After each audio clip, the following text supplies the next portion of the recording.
next episode of Better Call Saul. You ever feel like you're being followed? Who's here to see Saul Goodman? You're the guy, right? I'm just getting warmed up.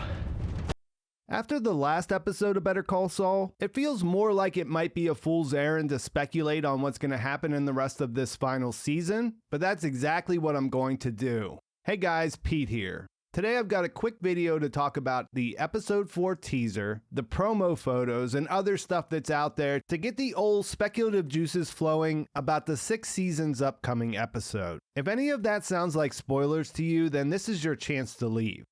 I'm keeping this one shorter because I'm working on a separate Nacho video that I want to get out. Normally in these previews, I like to talk about some of the big questions that I saw come up in the comments of my recap. And since those were mostly about Nacho, I'll be touching on them in the other video and during the live stream on Thursday night. I still wanted to talk about what's happening in the rest of the story though, because I'm thinking we're going to be shifting gears. And what I was saying about speculation at the beginning, I'm not saying you couldn't have figured out what was going to happen in the last episode. I'm just wondering how much we're willing to accept. I know I was looking at those promo photos with the cousins and Hector out in the desert, and I'm trying to figure out what's going on, and Nacho's execution is just not the first thing that comes to mind. To get into it though, this is the official synopsis for Season 6, Episode 4, which is titled Hit and Run. Despite assurances from the cartel, Gus takes extreme measures to protect himself against looming threats. Kim and Jimmy enlist the help of a local pro to put on a show for Cliff, Maine. Howard seeks outside counsel.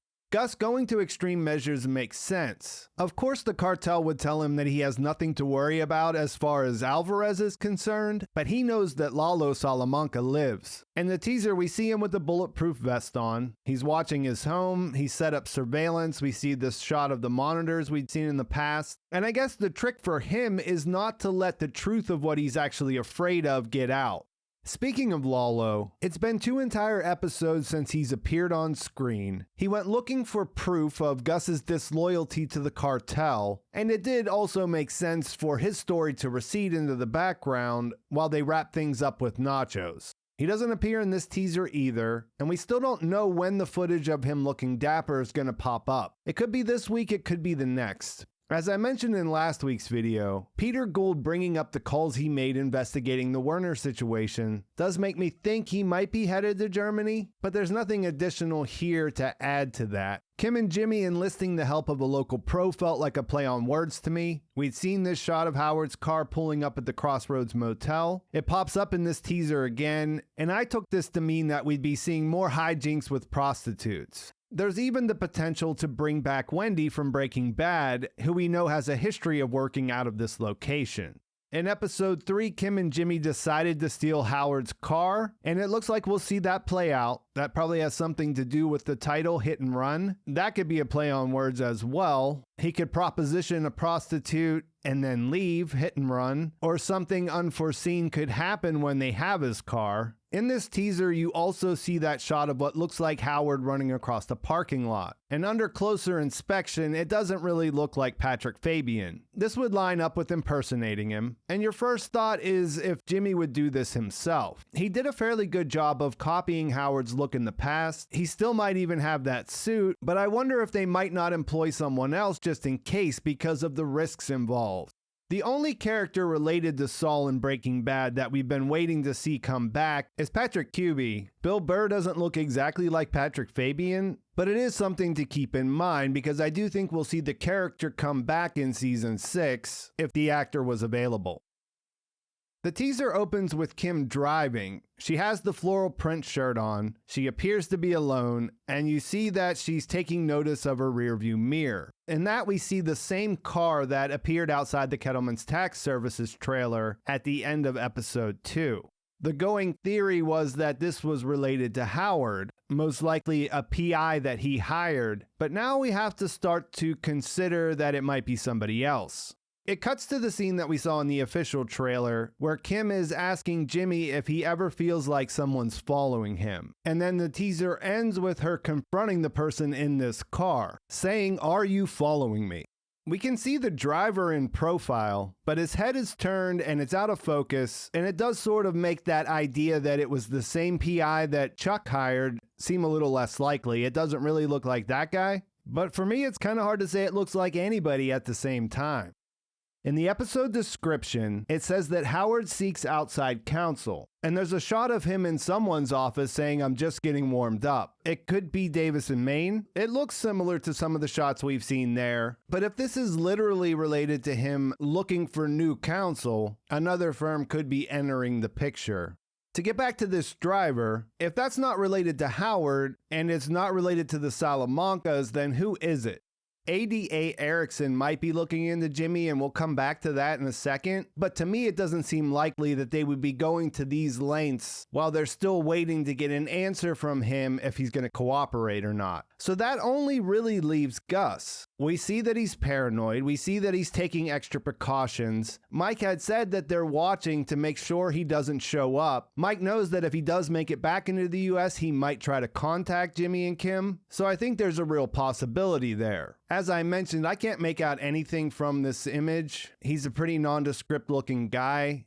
I have seen some people say that they think that this is one of Gus's guys, one of the guys who was watching the Germans at the compound. That might turn out to be the case, but a lot of people were also convinced that this was the same person that we saw in the gym, and that was the same PI that was in Chuck's house when he was waiting for Jimmy to break in.